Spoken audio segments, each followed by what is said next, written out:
প্রিয় দর্শক, এতদিন মোটিভেশনাল ভিডিও দেখেছেন। আজকে একটু শুভ নববর্ষের সকলকে শুভেচ্ছা জানিয়ে একটু খাওয়া দাওয়ার ভিডিও পোস্ট করছি। পিকনিক করছি, আমরা ঘরেই পিকনিক করছি। চলে আসতেই পারেন, কাছাকাছি যদি কোনো আমার দর্শক বন্ধু থাকেন ঘরের কাছে আসতে পারলে চলে আসতে পারেন, কোনো অসুবিধা নেই। নববর্ষে দেখাও হয়ে যাবে। আর সকলে ভালো থাকুন, সুস্থ থাকুন, নতুন বছর সকলের ভালোভাবে কাটুক এই কামনাই করছি। আচ্ছা ঠিক আছে, লালু মামা কেন করছি।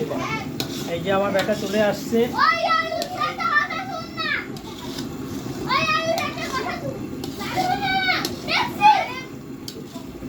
আচ্ছা লালু মামা আসবে না।